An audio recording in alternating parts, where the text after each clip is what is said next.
आगे बढ़ते हैं। राजस्थान में जल जीवन मिशन का काम ठप। राज्य के हिस्से का बजट नहीं होने से काम ठप हुआ।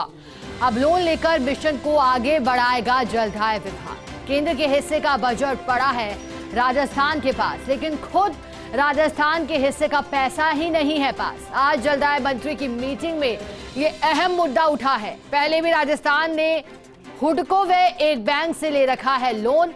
जलदाय मंत्री कन्हैयालाल ने जलदाय विभाग के अधिकारियों से रिपोर्ट मांगी है। अब मुख्यमंत्री से मिलकर राज्यांश के बारे में बात करेंगे कन्हैयालाल। ज्यादा जानकारी देने के लिए ब्यूरो चीफ नरेश शर्मा हमारे साथ जुड़ गए हैं। नरेश जी, आपको याद हो तो सरकार बनते ही केंद्र ने वित्तीय स्वीकृति जारी की थी राज्य सरकार के लिए, राजस्थान के लिए। अब बताया जा रहा है जल जीवन मिशन, जिसको लेकर के कई तरह की बातें हुई, बड़ा मिशन है, काम ठप हुआ है।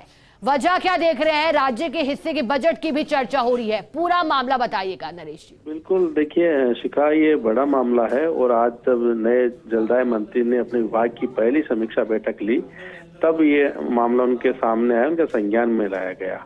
क्योंकि देखिए, जो जल जीवन मिशन है, ये केंद्र सरकार और राज्य सरकार दोनों का एक सामूहिक मिशन है। इसमें दोनों का योगदान रहता है, दोनों का अंश होता है।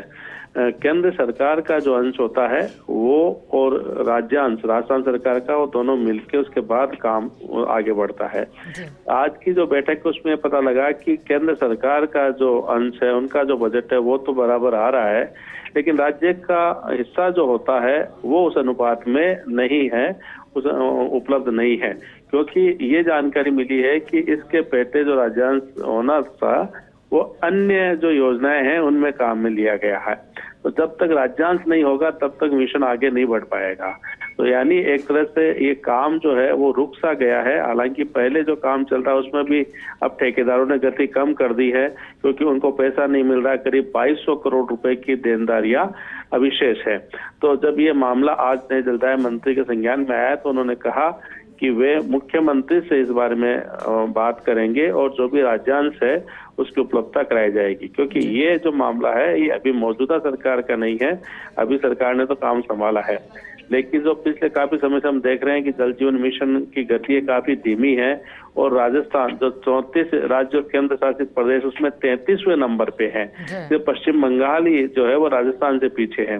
तो राजस्थान में गति बहुत ही कम है, अभी तक 50% भी काम नहीं हुआ। तो उसकी जो हकीकत है वो आज पता लगा कि जो राज्यांश है वो है ही नहीं उस मिशन के लिए, तो ऐसे में वो काम आगे नहीं बढ़ पा रहा है। तो ये अब जो मंत्री है नए, उन्होंने इस काम को अब चुनौती के रूप में लिया है और उन्होंने भरोसा दिलाया है कि मुख्यमंत्री से बात करेंगे। इससे पहले भी जो मिशन है इसको लोन लेके आगे बढ़ाया जा रहा था और अब भी संभवतया इस बात की संभावना है कि कहीं से लोन लिया जा सकता है, लोन लेके राज्यांश उपलब्ध कराया जा सकता है, तभी इस मिशन को आगे गति दी जा सकेगी। इसके अलावा आज और भी जो कई मुद्दे थे आज की मीटिंग में, खासकर फर्जी सर्टिफिकेट से जो ठेके लेने का मामला था वो भी उठा।